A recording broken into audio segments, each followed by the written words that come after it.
Hello, everyone. Welcome to the Doomed Productions podcast, a podcast hosted by Doomed Productions. I'm Ethan. I'm Jordan. And thank you for joining us today. This is a podcast where we like to talk all things movies. We go into filmmaking stuff. We go and talking more in depth about our feature films. It's kind of a long-form space where us get to talk on some specific topics and share our thoughts in a bit more of an in-depth way than our normal YouTube video stuff. So this week, we're chatting about this idea of your movie not working out the way you hope. And that can mean a couple of things. And we kind of want to break those things down and all those different ways, because that kind of can mean something for anyone. Mm-hmm. But as a director, there's hopes that your movie there are hopes that you place on your movie, or hopes for your movie. Your hope could just be, this could get 100 views, or your hope could be that this plays in Sundance and gets picked up by a distributor and I make it into Hollywood. Like, there's a whole gamut of ways that your movie can be a success, or fail. But so that's what we want to talk about today, is what do you do when your movie doesn't make it to where you, as the director / parent of your film, wanted it to make it? I'm going to do the thing that I always do. I know you're going to do it, which is great. When I stall for time and also give myself time to think, but Are also... you going to ask what I think? I just like... No. I just like doing it. Setting the parameters. It's perfect. How do we define failure? Exactly. Well, I think that's the first thing. What is failure? Yeah. It's when it doesn't work out. The obvious one, I think, if you asked someone like who's not a film person... what a failure would be, they would be like, I don't know, like The Last Jedi, or like a movie, what's a specific movie that movie they didn't like, yeah, or a movie that lost money. So what was a movie that lost money? The Suicide Squad, the new one. That lost money, if right? That one lost money or not. I don't keep It's hard in these COVID times to keep track of everything. Yeah, especially with distribution online. What was that one? Was it Scorsese? The Last Duel. That one, Ridley Scott. Ridley Scott. That one I know didn't do well. Yeah, I don't think that one did well. Again, with COVID times, it's hard to measure all that. But let's just say, hypothetically, if a movie that does not do financially well or critically well, I think that's a lot of things those are two things that people, they would be like, oh, that's a failure for a movie. Like an average, normal person who's not in the world of movies so much. I mean, to an extent, I agree with the monetary thing.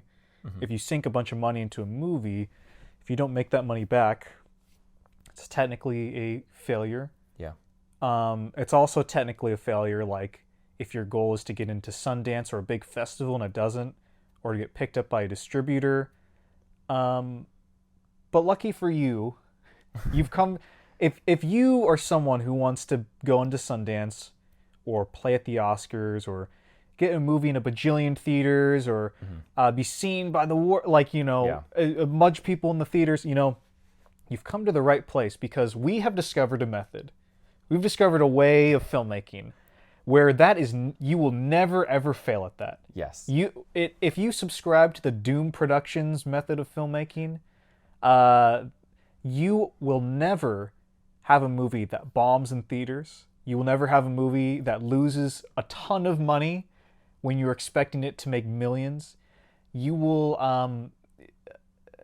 I can't say critically what, will do good or bad, but you will always be happy with your movie, because it'll always be 100% yours. And that way of movie making is... YouTube, baby. YouTube filmmaking. You hyped that up so much. It's true. It's true. Some people might be thinking, what the hell is he talking about? Here's what I'm talking about. The way we make movies is, a lot of folks, when they get into movie making, they think, oh my gosh, I want to be in Hollywood, or I want to get into Sundance and get my movie sold or get noticed, recognized, blah, blah, blah, blah. Yep. What happens then is they try to make it in Hollywood, or they try to go to Sundance, and they can't get their movie made, or they make their movie and no one sees it and no one cares, and they feel like a failure, and they feel like just dead inside because the system lied to them and the system won't let them in. And so maybe they'll throw their movie up on YouTube for free. Most of them drop their movie on Amazon behind a paywall of like $2.99. Yeah. The way we make movies is we always make our movies with YouTube in mind as its premier platform avenue. Yeah. We make our movies, the budgets vary, but it's all coming out of our own pockets. The budgets vary, but they're all going to be on YouTube for free for anyone to watch. They're not up there we don't make ad revenue. We don't make money off of our channel. We go broke off our channel. We go broke. If anything, we lose money. But not like we're not bleeding money. Like our movies are cheap, or as cheap as we can make them. Yeah, they're as cheap. Some movies require more of a budget, and we put that money in.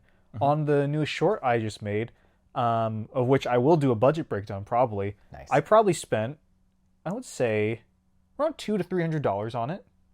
And I think what the only thing I spent money on was. This is another Doom Productions mantra: spend it all on food. Yep, it was all. Feed your crew. It was all just on food, and you know what? That's a cool way to do it. I mean, that's cheap, and because rather than buying all these elaborate stuff, we're getting on a tangent here. Anyways, the way we make movies is all for our YouTube channel. That is where we want our movies to be. That is where they live. That's not saying we don't ever want to play in a theater. That's not saying we don't want to make big budget movies. That might be cool one day.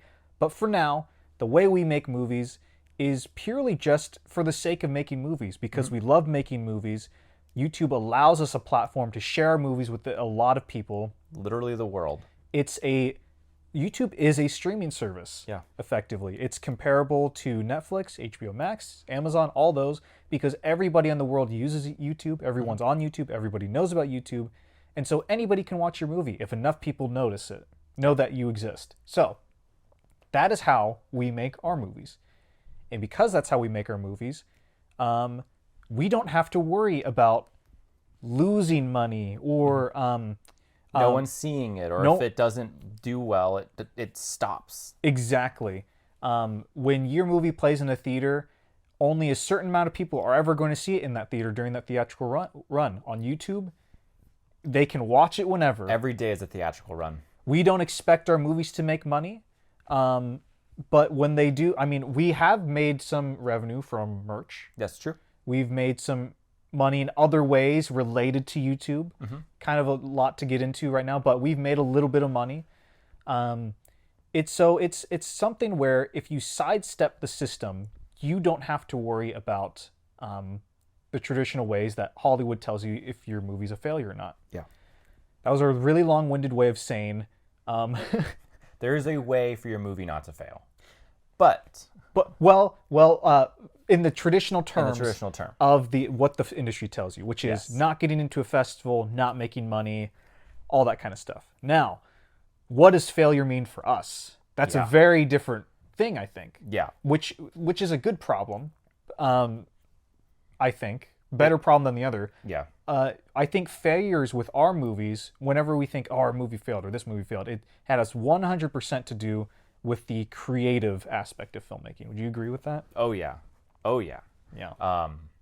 Because again, like everything comes down to our decisions. I mean, when we're working at the scale that we do, everything is kind of built on our vision. Yeah. So if something isn't executed right, that always falls on the person who's making the movie, the director in our case, because that's usually the person who is directing the movie is the one, generally for us, who wrote it, who's piloting the ship, who's making all the calls, who's editing the movie.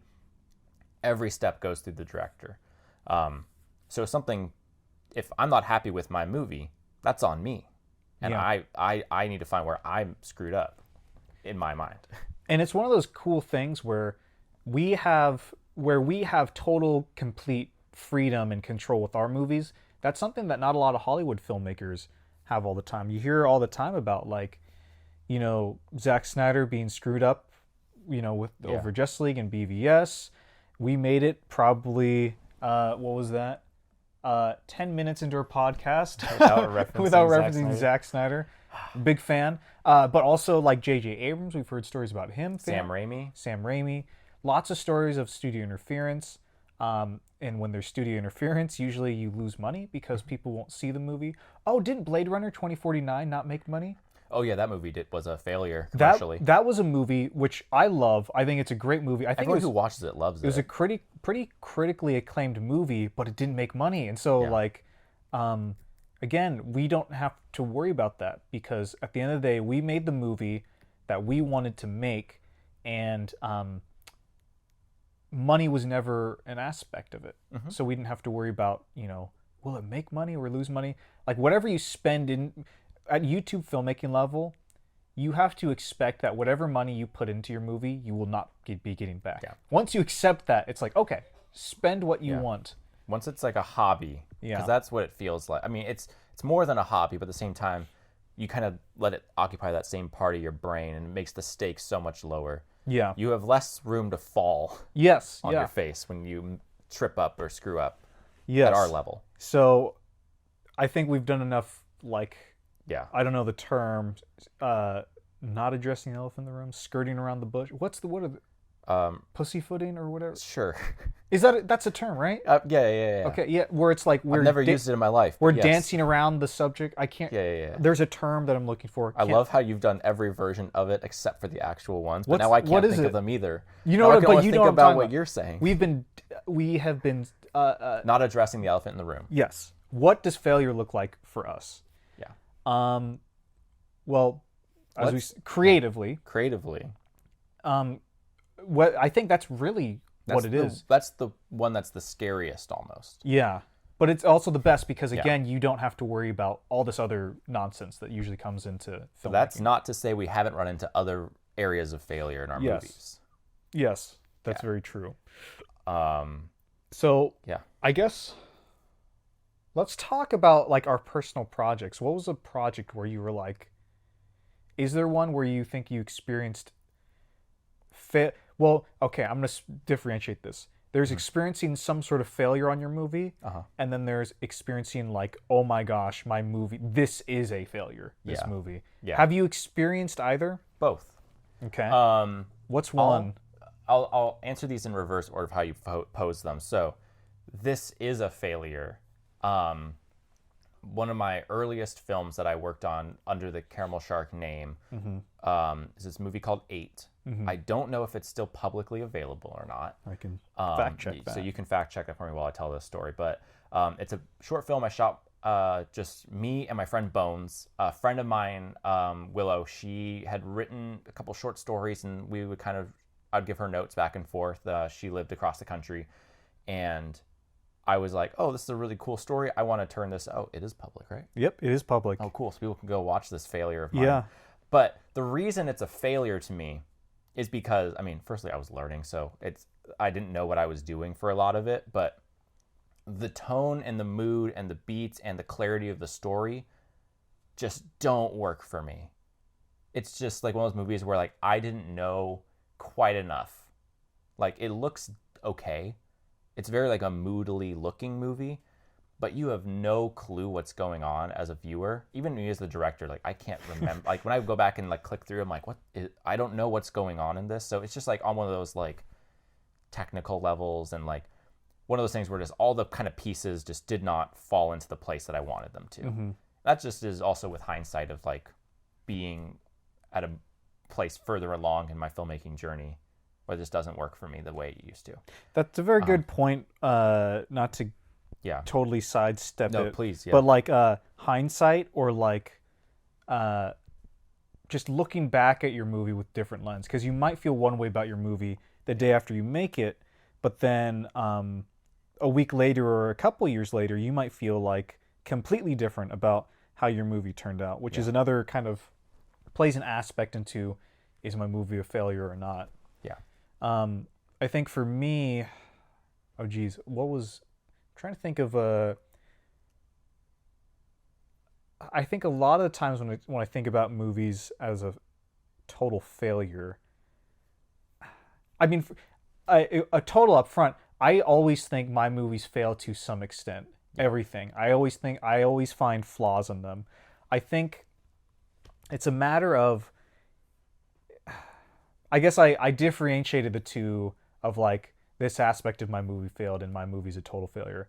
I'm going to ignore the scenario where this aspect of my movie failed, because I think to an extent I have that on every single movie I've ever made. Yeah. There's always flaws. I don't think I've ever been totally happy with the movie I've made. That's not to say that I'm regretful over making them, or I wish I didn't, or I could, change anything or whatever. That's just saying there's always something in my movies that fail. So I'm going to ignore that, because I think I would assume that's a pretty regular thing. Yeah. To be like, oh, I could have done that better, or I didn't do that well. Famously, the sound and video carnage, I've gone into it before. Famously. Well, I think I know. I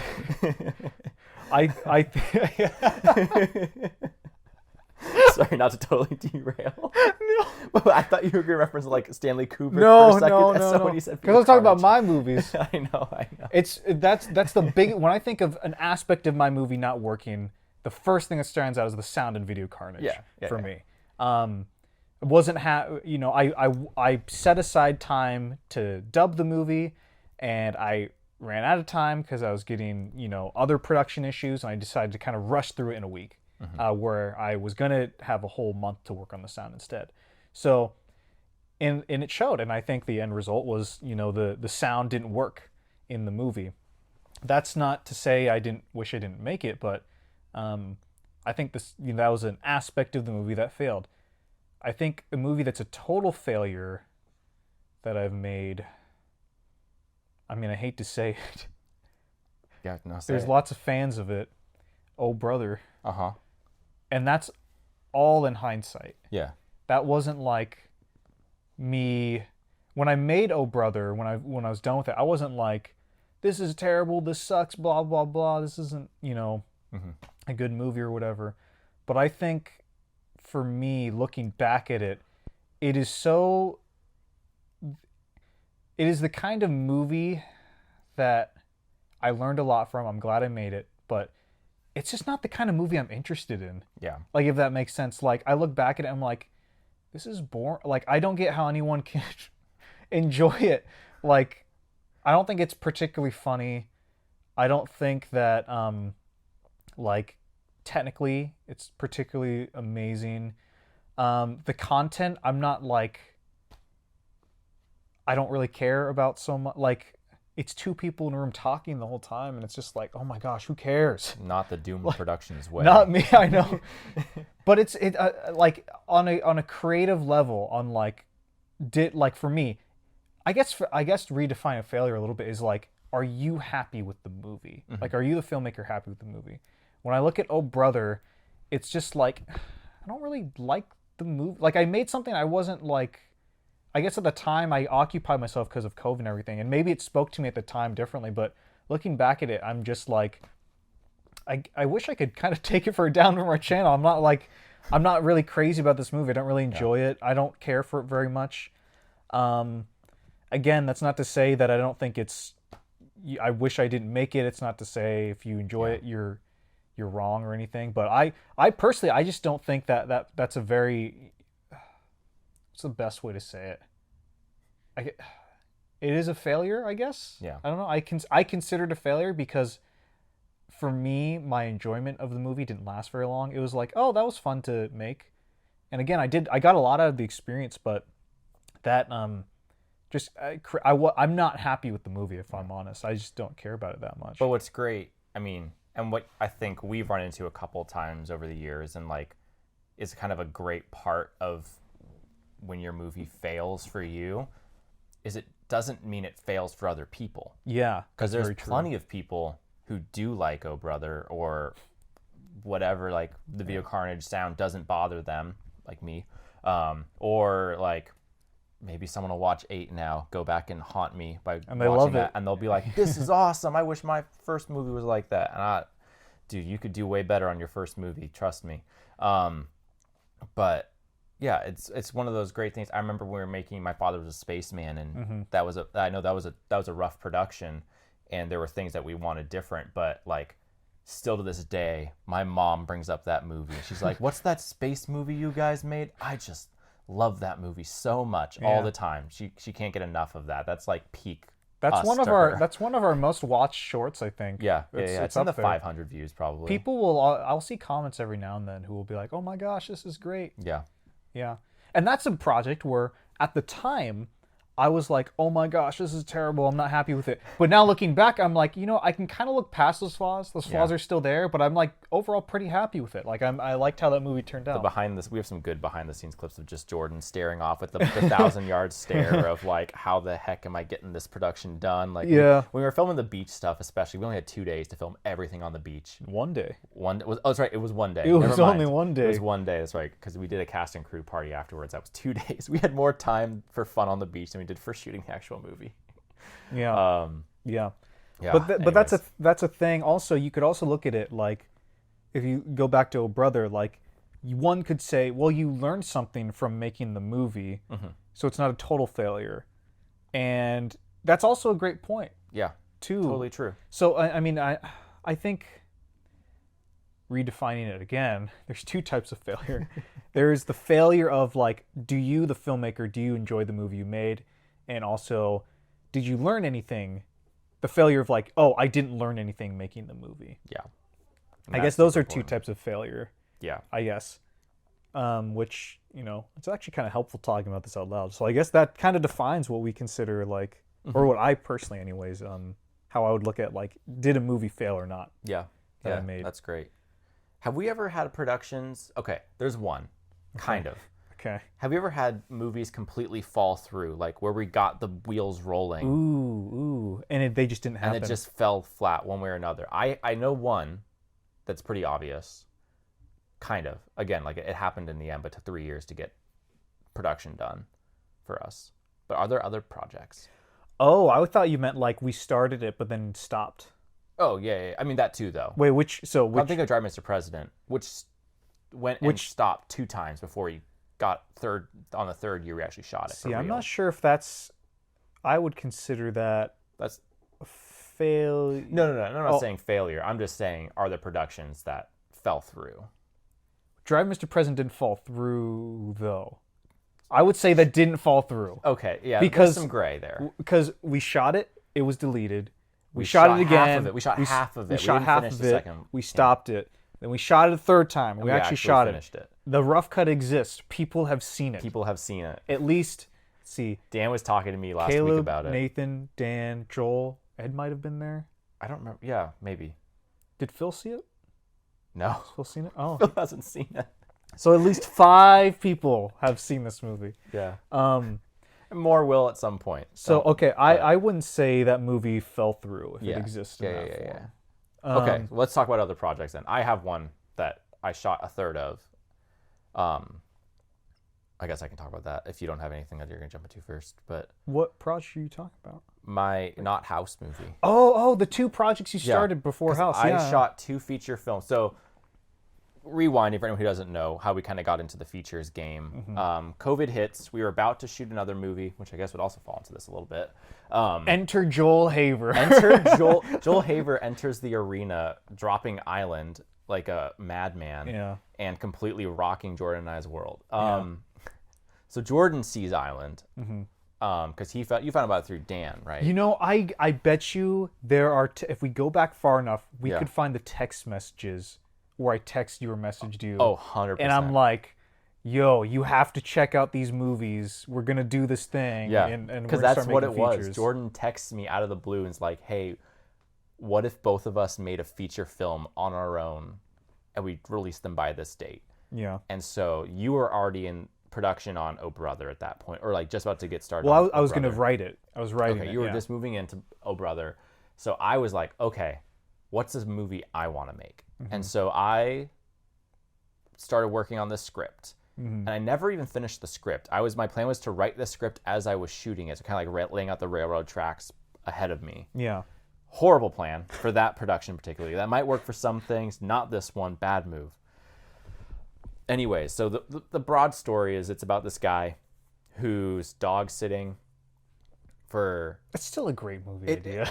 I think it's a fun there's idea. a lot of... I might revisit it someday, honestly. I think it would be a good one to revisit. But anyway, it's about a guy who's dog sitting for his like ex, who he's still into. It's like they kind of ended mutually-ish, but he's still missed her. Obsessed. He's still like obsessed with her. She's over him. Yeah, she's like, I'm done with it. Like, thanks for doing this favor for me, kind of thing. He's watching her dog, but in the middle of one of the nights, the dog gets abducted by aliens. Takes a hard right turn. And so he's got to find a way to contact these aliens to bring the dog back before his ex finds out. Because this is like he's convinced this is the way to get her back, is if he does a good job with this. This is such a Caramel Shark idea. I know, it really is. That was our old name. Doom Productions used to be Caramel Shark Studios. Yeah. It definitely fits in with our old brand. Yeah. And it would still be a fun movie to make. Yeah. So that's the movie. So I had shot pretty much I shot about 23 minutes of this movie, and I still have all the footage, and I should go back and just edit. It looks good. It's a good looking movie. I totally agree. It's the crutch of I believe the crutch of cinematographers is you're like, well, I can do this because I can make it look good at least. Mm-hmm. And now I'm trying to be like better at storytelling and stuff. So that's my growth journey right now, is trying to be better at telling a story. But yeah, I just was like struggling with getting that project done. Again, mostly because I didn't have the story laid out ahead of me. I was having a hard time getting all the pieces done. It was kind of a lot. And also just some of the limitations of COVID made it tricky or not even COVID, but also just the project where we had set out to make the movie on our own. Yeah. And there was this like best friend character I wanted in the movie who was kind of the person to bounce off of. And so you were going to play that character. I think you might have sent me audio recordings. If not, I stepped in for you. But oh, cool. No, I don't think you did. Yeah, I think I would record myself, and then I'd listen to myself do lines. Because they are all phone conversations. But I really wanted it to be the characters in the same space together. Yeah. And that kind of the movie felt like every other scene was a phone call. Yeah. And it just didn't have the energy of these two friends bickering that I wanted. So it just kind of always felt like this very flat movie. So emotionally, I guess, or comedically. So in the end, I just was like, you know what? I'm dropping this. And so I didn't finish it. And then I moved into a different movie where it was kind of the same thing. Where I was going to improv it, but it was like two characters. It was even more island inspired. Yeah. Where I had like a talking paper bag puppet and everything. Like I was unashamedly like inspired and plagiarizing. No, I'm joking. Up. Yep. It wasn't an animal, at least. It was a paper bag named Benny, and it was like a guy who. Oh, this is another kind of a good story, I think. It'd still make a good movie. It's about a guy who like has an imaginary friend show up at his house in the middle of the night, but the imaginary friend was sent to the wrong house. Instead of like to this little boy's house, it was sent to this like grown man. But again, yeah, I just didn't spend enough time with that story. I was kind of rushing at that point. I felt the pressure of needing to make something. So then I scrapped that and I made House. This little movie that you can check out on our channel that turned out pretty good, I think. Yeah, we got some fans. Some people seem to like that movie. Some people like it. Some people don't. All good with me. Don't care either way. Happy that people even took the time to watch. Yeah. Thank you all. So yeah, that's those are two projects that I think that would be my definition of like it fell through. Those are failures. Well, not like in the sense that they failing in that they didn't happen. Yeah. If that makes sense. We have another one. Yeah. This is so pre-COVID. We always wanted to make another feature, and we were planning to make one. And we were prepping it. I storyboarded it, rewritten a ton of drafts for it. So many. This is a movie we've been talking about for years. 2014 is when I got the idea. Yeah. No. Yes. Wait. That feels about right. It might have been 2012. Oh, really? So from the genesis of us making movies together. Yeah, I don't know. It's a long, long time. But we were going to shoot this movie the week... We were planning to shoot it, and the week we were supposed to start... Lockdown. Yeah, our state went into lockdown for COVID. Mm-hmm. And so that was like, okay, well, we obviously can't make this anymore. Yeah. So it didn't happen. And I'm kind of glad it didn't happen because... It would have been a lot. But there's a better, like, it's something throughout the years, I'll always refine it. Every few years, I'll review the script and do drastic changes. So the best version of that movie is yet to come. Yeah. It's yet to come. But, so I'm happy it didn't happen. But, that's a movie where because of COVID, it just, we couldn't shoot it, especially like pre-vaccine, just the beginning. People were hoarding toilet paper. I was like, we can't. Day one. Yeah, and I know I was supposed to drive down. Uh-huh. To Eugene to visit you. I think it was like a Wednesday when we decided this or so. Yeah. Because Wednesday or Thursday. Because we were going to shoot it, I want to say spring break. It was going to be, no, it was the week before spring break because... the school shut down the week before spring break, but were we planning on shooting it spring break? I think the plan was the Friday before spring break officially started, because otherwise we wouldn't have planned to shoot it earlier. Yeah, maybe I was planning to go down to your, because I remember specifically planning to leave your house. I might have been going down as a pre-production visit. I think you were coming down. We were going to shoot a little bit. Yeah. We were going to go back to Portland, shoot more, come back to Eugene, shoot some more, because I was going to borrow my dad's dog. Yeah. And then I was going to drive back. Then you're going to drive back. Yeah. Yeah. That was ambitious. Well, just driving alone. Could my butt take that long in the car? So, yeah, that just never even got shot. Of COVID. Not a piece of footage, not a single file. Yeah. There's an animatic that exists. Really? Yeah. Do you remember? No. I cut together, because I had the storyboards, and You're right. We started doing animatics back then. I remember that was a thing we were doing. I edited together the animatic, and it was yeah, I mean, it was just my crappy doodles, but again, the best version of that movie is yet to exist. But that's a case where it fell through. I guess. Well, how long has it been? Yeah, I was about to say, where are we at? 32 minutes. Okay. We got a little bit of time. I think defining failure. I mean, we've defined failure. We've talked about personal kind of failures a little bit. Let's look at our filmography with the idea of failure in our mind. Are there any failures in here? Something we failed because we didn't learn something, or we're not happy with the product or the product. We're selling you this new product for free. I don't think we're crazy about Great American Sleepover. It was a good experiment. I'm glad we did it. It is, and this is why it's a quote. I don't know. I wouldn't even classify this as a failure necessarily. It's that project that we made when we were overly ambitious just after high school, and we wanted to make movies, and that's what we made. And we sucked at making movies, and we still did it anyways. And there's charm in that, I guess. Yeah. Which means it's not a complete failure, but it was done out of earnest. I'm not happy with the movie. Yeah. So I'm not sure about that one. Are we looking at just features, or are we even doing shorts? Well, now I'm looking at shorts. I know. I'm either happy with all of them, or I recognize that I learned a lot from them. Yeah. So I'm pretty, like, even if I'm not happy, I'm like, well, it's not a complete failure because I learned from it. Mm-hmm. I guess, maybe the last closing point we can say on failure, I think it's one of your questions. I can unlock the computer. Oh, look at that, you fancy thumb touch. There's actually, these are some interesting questions. What are you, Thomas S. or something? I don't know. When to give up? Oh, yeah. We didn't address any of those, I don't think. We addressed a couple of them. What happens if your movie doesn't turn out like you wanted? That's kind of the creative thing. Don't get into a festival. We kind of covered that at the beginning. Well, don't cover, but like, when do you give up on a rocky production?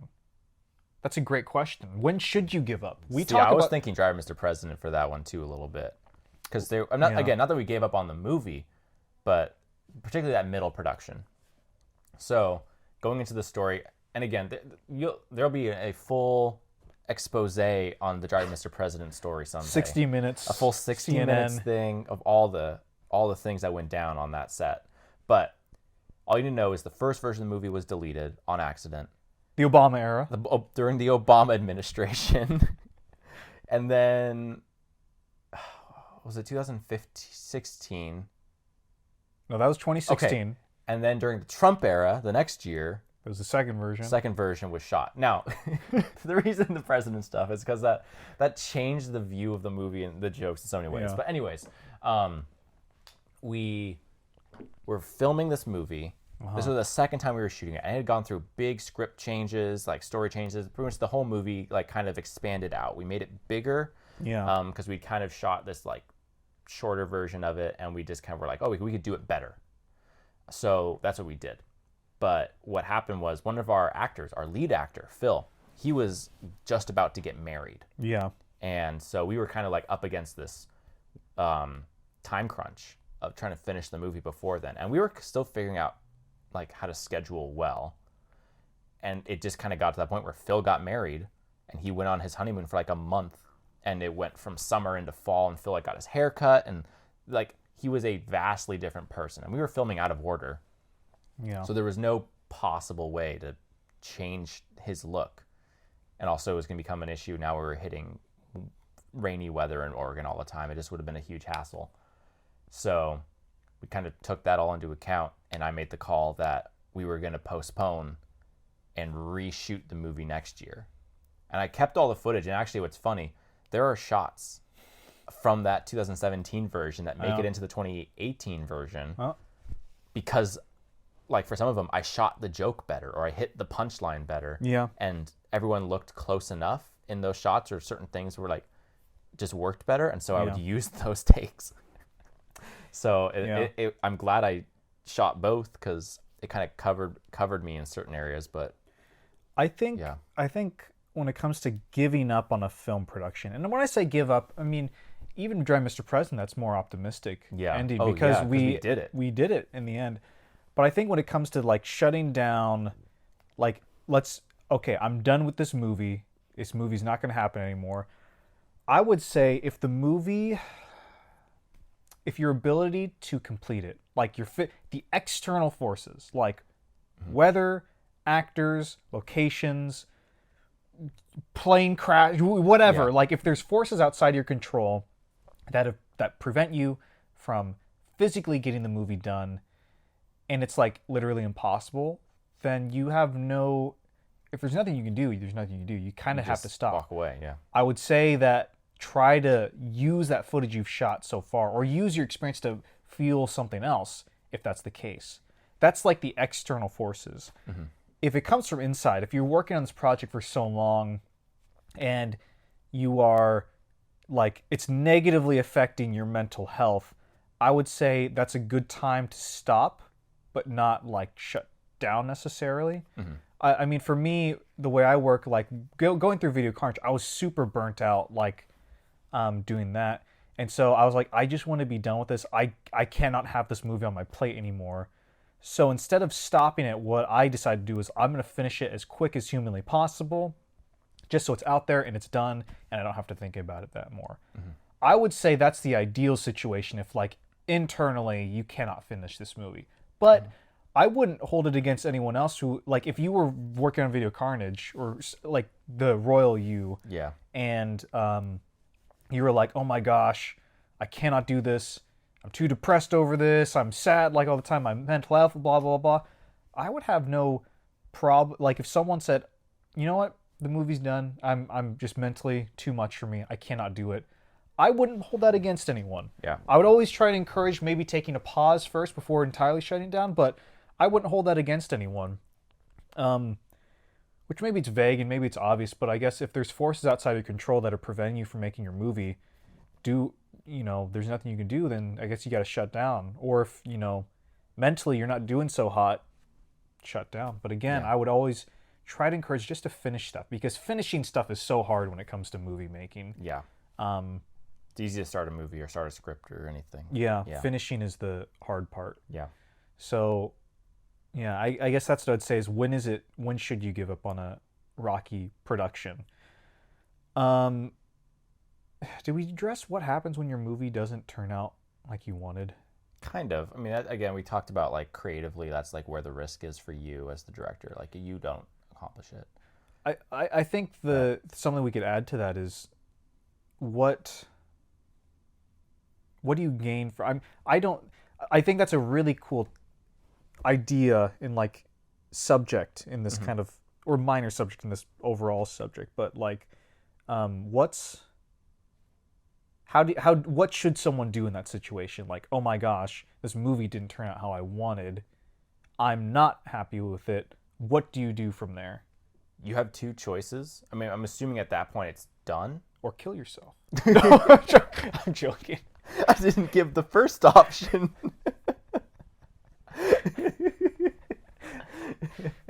I'm joking. So the first, I forgot what my points were. Oh, damn, I'm sorry.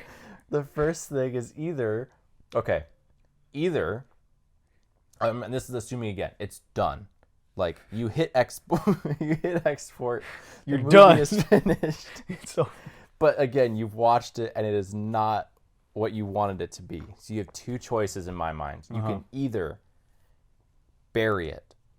It lives on a hard drive. Delete it. It doesn't matter. It's done. You made it. But it's you don't have to do anything with it after it's done. yeah. You're not obligated to release it. That's true. Maybe your crew would appreciate having a copy anyways. Maybe your actors really want it, but you are not obligated to release your movie. That's so important. Okay, in Hollywood, if you are signed on to make a giant movie, you have to release it. Yeah. Like Hollywood, unless you're like, again, the studio wants to bury your movie, which I don't see why they would, because they'd lose money. They want to make the money, so they are going to release that movie no matter what. But you as a YouTube filmmaker, internet filmmaker, wherever you're releasing your movies, you are not obligated to release your movie anywhere. So if you aren't happy with it, no one has to know. You can just learn from it and move on to the next thing, or never make a movie again if you hated it so much. I don't know. Or you release it. You put it online anyways. Yeah. Those are your two options if your movie doesn't turn out like you wanted. And this is assuming you can't edit it more. Yeah, you can't change it. Yeah. And that's the third option. You can just keep changing it. Yeah. George Lucas did it for years. I know. His movies were released and he kept doing it. I feel like he would have been like thriving in the YouTube culture. Oh, he would have loved it. If he was a 20-year-old. He could be still doing it now. Come on, George, where are you? Yeah. We need our George back. But you said something that was really important, is learn from the experience, which is, that's the most important thing, is that's what failure is you're learning. When, like for instance, on Video Carnage, I learned how not to do sound. So I'm not going to do sound like that again. And I learned from that. Failure is learning. This is very like grade school, middle school kind of level stuff, but like when you want to make muscles, give yourself big muscles, you have to tear your muscles in the gym by lifting things that are bigger than what you can lift. Your muscles tear and then they heal and they come back stronger. Same thing mentally. It's called a growth mindset. So you have to have a growth mindset to allow yourself to fail. So when you make those failures, your mind, your knowledge will tear a little bit, but then you'll heal. You'll fail and then you'll come back stronger than ever. Yeah. And that's all a part of failure. Failure isn't always bad. Failures can be a good thing. Every time I've made a mistake on a movie, for the most part, I'm pretty happy that, like, oh my gosh, I learned from that experience. Yeah. What an awesome thing. Now I will not do that next time. Exactly. Exactly. Yeah. So failure is a good thing. When it comes to, anything really, just life. Yeah. Life is just screwing up and learning from your mistakes and then moving on. Hopefully moving on and learning, but not always. Yeah. But ideally. We talked about the film fest. Oh, and the pictures disappeared. We talked about the film festival. Okay. What if everyone hates my movie? That's an interesting topic. Yeah. What if everyone hates my movie? Well, then you can hate them back. No one's stopping you. I think we're pretty... I think, again, in our situation, it's different. Yeah. Well, it's like twofold. Because we're internet filmmakers, YouTube filmmakers, there's a comment section that is a direct link between whoever's watching our movie and us. Yeah. There is no points of separation between us and them. Yeah. Like, if you send us a comment, we're going to see it. You send us a threat or an angry comment, like hate message, we'll see that too. You send us a love message, we'll respond to that. That was a reference to Nathan from RC Films, from Half of Doom Productions. You know which half? Shoot, I lost my point again. Um, Okay, no. What if everyone hates your movie? So there's 2 points to that. Because on one hand, you have an immediate connection to us because we're going to see what you say. So if someone says they hate our movie, we're going to know about it really easily. And if you're a Hollywood director, if some dude on the internet says they hate your movie, you probably aren't going to see that. You might see like reviews. You'll read critic you'll reviews, see critic probably. reviews, and you might see like if Or there's Twitter a lot of or people something, freaking out about it. There's ways you'll get it, but you won't get individuals. So there's that kind of a disconnect between Hollywood filmmaking and internet filmmaking. But then there's also this other thing that's all of a sudden just totally left my mind. I'm trying to remember it as fast as I can. Well, I'll jump in there really quick. Thank you. I'll say that because the way we make movies is we genuinely are pursuing projects that we care about. We don't care if anybody else likes our projects. We are making movies for us and us alone. If other people enjoy it, that's fine. But if we put out all our feature films that we have so far and no one was watching them, we would still be releasing them because we just love doing it. And these are projects that we're passionate about, we care about. We like, we're ultimately setting out to please ourselves and not other people. And once you create with that in mind, without worrying about other people, someone not liking your movie becomes a very insignificant thing. Mm-hmm. And that's something that I think, again, if everyone hates your movie, I mean, I don't think we've ever really experienced a movie where everybody hated it. We've definitely got some people who don't like them.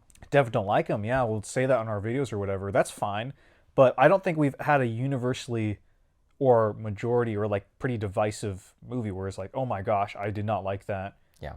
It'd probably feel different in like a in-person setting, like if we were at a screening and so everybody started booing. That would be that would be so uncomfortable. That's different. But because there's that removal on the internet, it's just like, and we don't care. Yeah. Like if you don't like our movie, we don't care because we did this for us, and that's how all art should be. Yeah.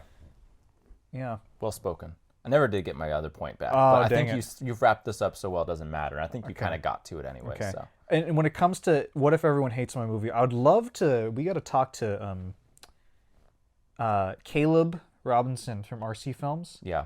Because his movie Not So Amazing was pretty divisive. Yeah. So I don't know. Maybe we got to get him on here talking about like criticism or something, because he had some pretty harsh reviews, pretty personal stuff too. There's some pretty wild reactions to his movie. And how you deal with that as a filmmaker. I think that'd be an interesting conversation. Because I think Caleb is someone who does actively seek out and read the reviews of his movies, whereas we just kind of were like, we don't really care about it. Yeah, we don't really care. They get put in our face, that's more likely when we're going to see it. On principle, I just don't read reviews, but I'll read them if they're from friends or people, or like, it's like, I trust you, you're your fellow filmmaker, or that kind of thing. Yeah. Any more to say on if your movie fails or failure as a filmmaker? Or I think that's a good bit. Okay. Well, we chatted a lot on it. We come now to the section of the podcast where we talk about what are we working on. Yeah. Where we discuss what are we working on. So, Ethan, what are we working on?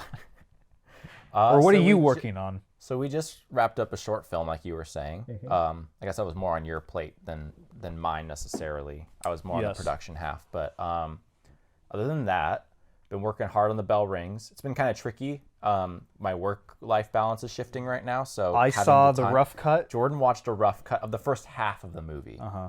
He didn't get to see the full movie yet because the full movie isn't done. It's close though. We're we're at almost scene. We're at like scene. There's a number. It's escaping my head, but we're kind of getting to that, like we're hitting the end game. Like the movie's pace is picking up in the edit right now, which is nice. Yeah. So and on a movie like Bell Rings, where it's kind of a slower pace in the beginning, you really feel it. But by the time we're at this, like heading towards the climax finally of the movie. Yeah, so that's where I'm working at right now. Just been trying to get it done. Yeah. Deadlines to meet. It's coming sooner than you think. Yeah. That's about all I got to talk about right now. It's not very exciting. I'll talk about the short. That was the thing we hinted at last time. We were kind of cryptic about it. Needlessly cryptic, but cryptic nonetheless. Well, it's because it's a short that is kind of a collaboration in ways, and you'll when it comes out, we'll let you all know. But we did a short. I had so much fun working on it. It's cool. It's a really cool short. I had a lot of fun, and in fact, that's kind of shifted my plans because I'm pretty heavily considering developing it further into a feature. Yeah. And right now, I'm kind of doing I'm in this research phase of my script writing because the movie I found related pretty heavily to this old philosophy book. And so I'm essentially reading through this philosophy book where I've read through it, and now I'm kind of analyzing it and interpreting it and dissecting it to try to understand it better because I think it's something that will really help me. So I'm kind of in this research phase of the script writing for that. Is the philosophy book a secret? I don't want to reveal it. Nice. Because I think that might reveal too much too soon. Yeah. I will, eventually I'll say the name, but cool. I'll say it was written by Rene Descartes. It's a Cartesian work, if you will. Got it. Good old Descartes.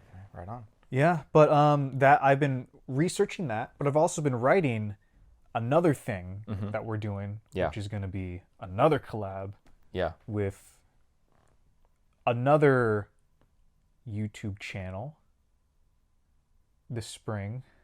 I'm trying to be vague. We're going to be cryptic again. This one's going to be really fun. We've been meaning to collaborate with these people for a bit, and we kind of have. Yeah. A little bit. But this will solidify it. Yes. We're pretty excited. So the script's being worked in. We're working on the script there. I don't think there's anything else that we're really working on. Yeah. In particular. I mean, there's all kind of just in the stuff. trenches on our things. And that's about it. Yeah. No, we're not deep into production or anything. Just kind of, you're finishing up a movie. I'm beginning 2 other movies. Yeah. And once I wrap up Bell Rings, I'll move into that research stage a bit more and writing stage for my next movie. Yeah, but it's all been pretty fun. Things have been happening. When it comes into stuff like this, where it's these either editing or writing, it's always important to just keep a steady pace every single day. So yeah, that's kind of where our world and our mind's been at the past little bit. Mm-hmm. Well, updates we'll give you all updates as they come up. And that brings us into the final chapter of our podcast programming, which is what are we watching? Or have you been watching things? Oh yeah. This was a rare weekend for me. We had a 3-day weekend at the school. Nice, 3-day weekend, so it was grading day. I didn't have to go, so I was able to watch a bunch of movies. But I mean, if you've been listening to this before, I've been working my way through the behind the scenes on the Lord of the Rings behind the scenes. Finished that. I'm now working on the Hobbit behind the scenes documentaries. Nice. Aside from that, I watched 1, 2, 3, 4, 5. I watched 5 movies this weekend. Nice. Which is a good weekend. It's a good weekend. Yeah, that I usually watch like 1, maybe 0. Usually 0. First, I watched Spiral, which was Uzumaki, which is based off of the old manga by Junji Ito, which was because I read the manga. Yeah. I was like, this is amazing. I got to see a movie because they made a movie. Movie was good. It kind of felt like a different tone. It was very condensed, similar to the way the you have to adapt something. It's like a 19 or 20 chapter manga, so they had to condense a lot and cut stuff out. So as an adaptation, as a fan of the graphic novel, I was a little bit let down, but as a movie, it was still pretty well done. I liked it quite a bit. Mm-hmm. Then I watched Tick, Tick, Boom. And if you would love... This goes out to any no-budget, low-budget filmmakers or artists out there in general. If you want to be hit with a wave of existential dread and pain and misery, just watch Tick, Tick, Boom. And I'll just leave it at that. But it was very well done. I liked it. Good time. I watched our buddy Dan's movie, 6 Days Alone. Nice. That was great. I told Dan this, and he wasn't offended, I don't think. So I'll share it again. So it was on a Friday when I started watching it. Mm-hmm. I was so, like, the week caught up to me, and I fell asleep watching his movie. That's honestly the best thing you could do, I feel like. Because my body was not ready. So I fell asleep, and then I woke up at a certain point in the movie, and I was like, what's going on? I gotta watch this a different time. So then the next day I watched it, and I went all the way through, finished it. Good, fun stuff. Kind of reminded me, in a way, of about 8. Oh, really? 8. Yeah, I think there's a little similarity there. Huh. Tiny similarity. What a throwback. I guess listeners can go back and watch 8, I guess, now. I don't want to spoil 6 Days Alone, but had like Enemy vibes with Jake Gyllenhaal. A little bit. That. Yeah. I had a fun time. It's a good, like, I love the tone of it. Mm-hmm. The tone was really fun. I liked it. Good movie. Then I did those were all new movies I watched, or they were new to me. Then I rewatched Zootopia. It's a good movie. Yeah, pretty good. And it's kind of the odd one out because it's like a Disney animated, but it was good. And then I rewatched Akira. Oh, right on. The Tetsuya. Yeah. Canada. Yeah, that one. It was good. It was good. I liked it. Yeah. Nice. So I watched a lot. I didn't watch a lot, but I did watch a lot of Community, and my girlfriend and I finished season 2 of The Mandalorian. Well, I've finished it for like the third time. Yeah. She watched it for the first time, and yeah, she got to see Luke. Yeah. And she totally had forgotten that was a thing. She knew, I guess, but had just like it was very like understated when she found out, and so she kind of just forgot about it. Yeah. And I didn't talk to her about it because I just was assuming she didn't know. Yeah. Which I was assumed correctly. Yeah. So getting her, like, when she saw the X-Wing fly in, she's like, it's Luke. Like, laughing about it, like, obviously, like, joking that there's no way it's Luke, but it's Luke. Such a and great I was just reveal. sitting there like, yeah. That's one of my favorite Star Wars moments. You know what's funny is watching it back now, because there was so much pressure the first time you watched that episode of like what's gonna happen. We were here. We were in this exact same spot. Sitting right where we are sitting now. here in my room, facing my TV. We were right here. My sister and her boyfriend right there. My mom was right there, and we were screaming at the television. But watching it back now, it read so much more like it wasn't hyped up. Yeah. Like it was a very understated moment. Like I was like watching it then, I was like, oh, this feels like it's gonna be the rebellion or rebel, like a rebel or something, not a Jedi. It didn't. Did it really? It felt to me like a little bit more on that. Not saying it fully felt like that. It just felt less. Oh my gosh! See, every time I watch it, I do feel like the oh my gosh because it's set up with Grogu. Yeah. In the episode prior. Yeah. Honestly, who you think it's going to be Ahsoka? Yeah. Oh, that's what Sarah thought. Sarah thought it was Ahsoka. That's what I mean. Even though she's like, I'm not a Jedi. I'm not gonna do that. Even all that, I'm like, oh, it's gonna be a Jedi because Grogu called out to a Jedi. Once you introduce the idea of a Jedi, you can't go back. You can't go back. So to me, when I rewatch it, it's like, oh, like clouds of heaven are parting, like something big is happening. Yeah. And just that score that it's incredible. Ludwig Göransson, or however you pronounce his name. Yeah. His score for that is so good. Yeah. That moment. Yeah. Last week we had not seen the new episode of Boba Fett, episode 6. Yes. Now we have. I know, it was so great watching those back to back. Yeah. And seeing how it's just crazy. What was our predictions last time? I can't remember. I don't either. I think we were like pretty certain that it was going to get to Luke. Like I think I said the only way they couldn't is if he was going to go, but then like whatever enemy of Boba Fett is going to come in and totally sideswipe like Din and make him have to turn around. We were pretty confident that Grogu was going to show up. Oh yeah. And if Grogu's there, you have to see Luke. Spoilers alert for anyone who hasn't seen Book of Boba Fett. If you haven't been on the internet this week. We're not going to spoil it. So leave now, because we're about to spoil it. Grogu and Luke showed up. And Ahsoka. And Ahsoka. And R2. And we had a Clone Wars flashback. Yeah.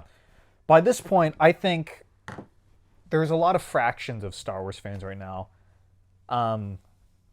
Begun the Star Wars I know. fan wars have. Happening forever. But for us, I think we both really like Boba Fett, the show. Yeah. It's a fun show. The way I look at it is, one, the background kind of we come to, or I guess because someone hasn't finished Clone Wars or Rebels or anything. Sorry, man. I'm gonna get there. I've seen all the movies. I've seen all the Clone Wars and Rebels. Read a bunch of books and all that from the canon and everything. So I'm pretty. I wouldn't say I'm like super nerdy, like intelligent about everything. He's scholarly though when it comes to Star Wars. But I probably know more than the average Star Wars fan, if that makes sense. Yeah. Like I'm that kind of thing.